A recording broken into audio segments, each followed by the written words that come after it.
Epispadiasis. Epispadiasis is a congenital malformation in which the opening of the urethra is one of the dorsum of the penis.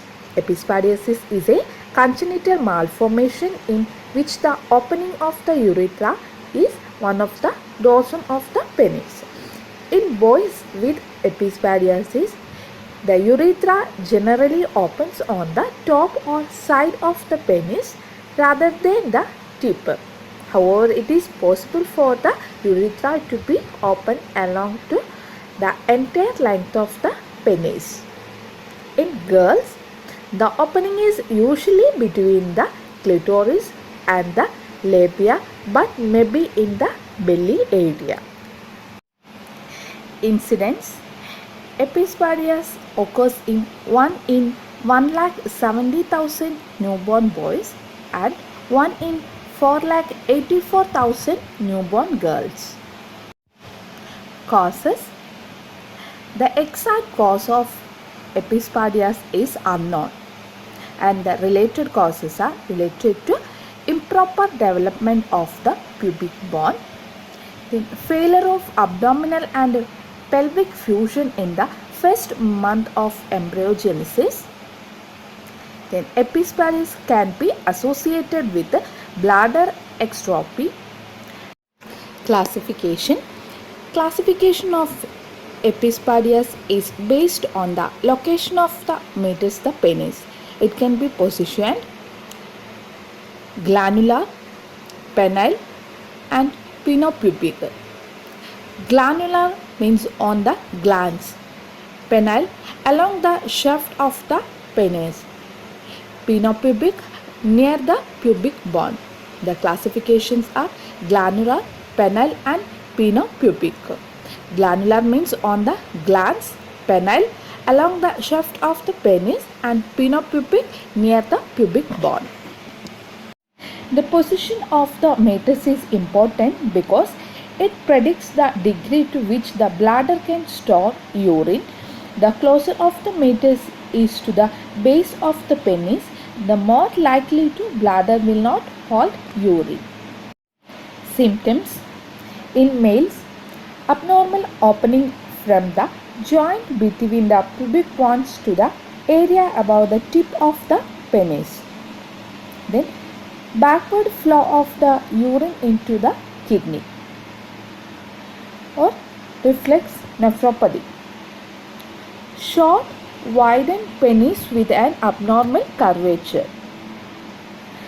Urinary tract infection and widened pubic bone. In case of female, abnormal clitoris and labia. Abnormal opening where from the bladder neck to the area above the normal urethral opening. And reflex nephropathy. Widened pubic bone.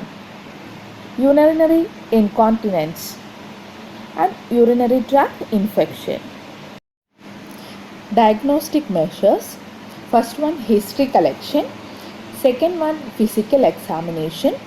This problem almost always diagnosed soon after birth during the physical examination. Then renal ultrasound or cystourethropy. It is determined to associated with the type. Then blood test to check electrolyte level. Then intravenous pyelogram, a special X-ray of the kidneys, bladder and ureters. Then MRI, CT scan. Depending on the condition only, we will follow the MRI and CT scan. Then pelvic X-ray. Then prenatal diagnosis. In prenatal diagnosis are rare, but some cases by prenatal diagnosis why we are identifying. Treatment. The primary goal of the treatment of epispadias is maximize the penile length and function by correction dorsal bend and chordae, create functionally and cosmetically acceptable external genitalia with as few surgical procedures as possible.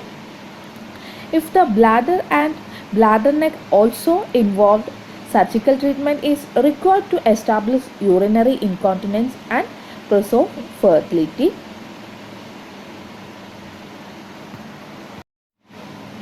The second technique is the Mitchell technique.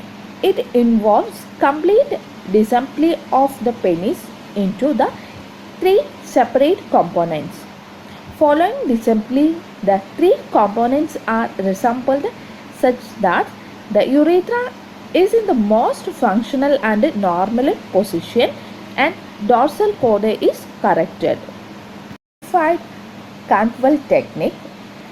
It involves partial disassembly of the penis and placement of the urethra in the more normal position. That means in this surgical procedure wise, urethra make the normal position.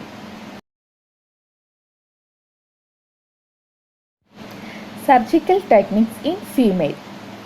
The urethra and vagina may be short and near front of the body and the clitoris is in two parts. If diagnosed at birth, the two parts of the clitoris can be brought together and the urethra can be placed into the normal position. If repaired early enough, lack of urinary control may not be a problem. If the diagnosis is missed or if early repair is not performed, then incontinence can be surgically corrected at the time of diagnosis.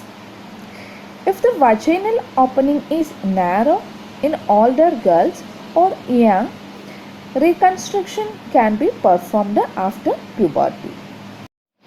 Monitor vital signs. Then skin assessment.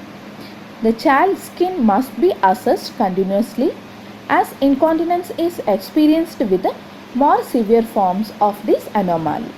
Then frequent diaper change and use of some barrier creams as well as to cleaning of the area.